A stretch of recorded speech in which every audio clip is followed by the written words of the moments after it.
Bonjour frères et sœurs, bienvenue en ce jour à cette nouvelle vidéo, encore sur la miséricorde de Dieu. Dans cette octave de la miséricorde, c'est 8 jours qui viennent après le dimanche de la miséricorde.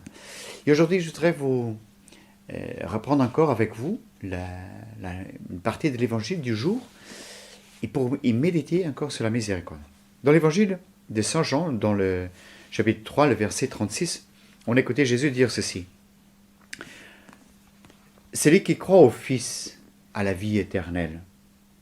Celui qui se refuse à croire au Fils ne verra pas la vie, mais la colère de Dieu demeure en lui. Et voyez, ce qui est très intéressant de comprendre, c'est que dans ce parcours de la miséricorde, cette parole nous vient nous dire que pour être délivrés de la colère de Dieu, nous avons besoin de mettre notre confiance, notre foi dans le Seigneur.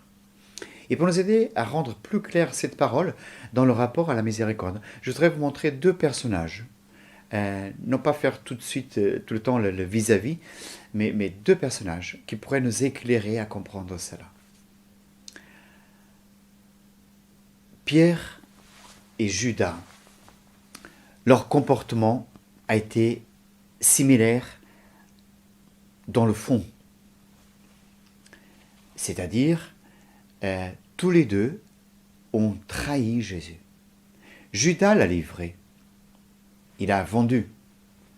Il l'a échangé contre 30 pièces d'argent.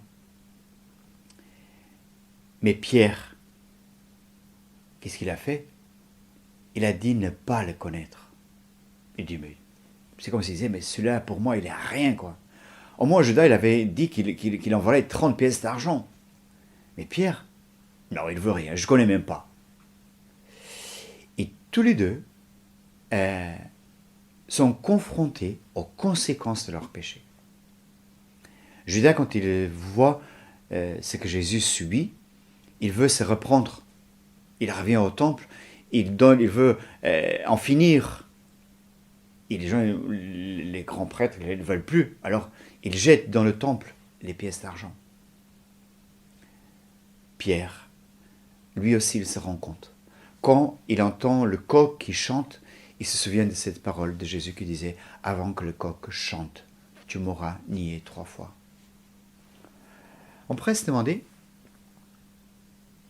pourquoi est-ce que Pierre, il en est revenu, il en est arrivé à cela. Vous savez, on dirait, lui, il a été averti par Jésus. Quel était son péché? Quelle était la cause de sa faute, de son échec? D'une part, Pierre, il se surestimait. Tout le monde pourra trahir, sauf moi. Pas moi.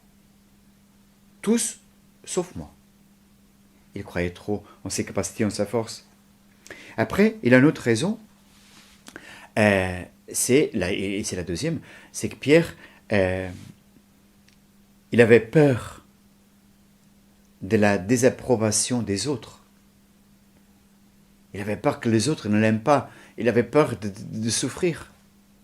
Et quand il dit, quand les gens lui présentent, mais tu es un de ceux de ces Nazaréens. Il dit, moi? Il voulait l'approbation des autres. Et la troisième raison, c'est que, une fois de plus, sa bouche, elle parle trop vite. Il n'a pas de connexion à son cœur. Il se laisse porter par ses sentiments. Il dit, jamais je ne te tromperai, jamais je ne t'abandonnerai, jamais je te laisserai. Il ne descend pas dans son cœur. Il ne connaît pas sa faiblesse. Et quand il dira, non, je ne connais pas cet homme-là, il a juste la peur et c'est la peur qui parle en lui. Et combien de fois dans notre vie, nous sommes confrontés à notre péché, à notre misère, à notre faiblesse, pour les mêmes raisons que Pierre. Mais voyez, qu'est-ce que Judas fait face à son péché? J'avais déjà dit cela, il va essayer de revenir en arrière. Mais vous savez, une fois que notre péché il est commis, on ne peut plus revenir en arrière. On ne peut plus avaler les paroles que l'on a dit. On ne peut plus se rattraper du mal qu'on a fait. On ne peut que réparer, mais on ne peut pas remonter le temps. Et cela, il a produit des choses différentes chez Pierre et chez Judas. Pierre, quand il se rend compte de cela, la première chose qu'il fait, c'est qu'il pleure. Il pleure. Et peut-être qu'à ce moment-là, Marc nous dit que le regard de Jésus et de Pierre se sont intercroisés. Marc, c'est lui qui dit de cet jeune homme que Jésus le regarda, il aima. Et Jésus l'a certainement regardé Pierre, il l'a aimé. Et Pierre, il est touché dans son être. Il est touché au plus profond de son être parce qu'il se rend compte de ce manque d'amour, de sa trahison. Et il pleure. Il pleure sa faiblesse, certainement. Il pleure son incapacité d'aimer Jésus jusqu'à la fin. Il pleure toute sa misère. Mais peut-être qu'il pleure aussi ce que vit son ami, ce que vit le maître. Ses pleurs ne sont pas simplement sur lui-même, mais elles sont aussi à cause de ce que Jésus vit. Il rentre dans cette souffrance, mais qui est une souffrance pour lui-même et ses péchés, mais une souffrance de compassion pour le mal qu'il a causé. Pierre ne reste pas seul. Et vous savez, quand on pleure, on a besoin il est bon de ne pas pleurer seul. Et Pierre portera cette souffrance, mais auprès des siens. Et finalement, il va se jeter dans la miséricorde de Dieu. C'est-à-dire que il ne va pas laisser dans son cœur que la grandeur de son péché l'étouffe. Il ne sera pas noyé dans le désespoir, mais il comprend dans son cœur que l'amour du Christ est plus grand que ses propres faiblesses. Qu'est-ce que fait Judas? Judas certainement aura aussi pleuré, mais il a pleuré sa trahison, pleuré ce qu'il a fait, mais il reste seul. Et finalement, au lieu de plonger dans la miséricorde de Dieu, il va plonger dans le désespoir. Et le désespoir va le tuer. Ce n'est pas d'abord la corde qui a étouffé Judas, c'était le désespoir, cette incapacité à croire que l'amour de Jésus, que l'amour de Dieu était plus grand, infiniment plus grand que son péché. Pierre y croit. Et c'est pour ça qu'il espère. Il espère dans la miséricorde de Dieu. Il espère dans l'amour du Seigneur. Il espère en lui. Il espère que l'amour du Maître lui redonnera vie. Qu'est-ce que Jésus fait? Qu'est-ce que Jésus fait? Face à nos misères, à nos péchés, vous savez la première chose, Jésus n'est pas surpris. Dieu, il n'est pas surpris. Dieu, il n'est pas surpris de nos péchés, de mes péchés.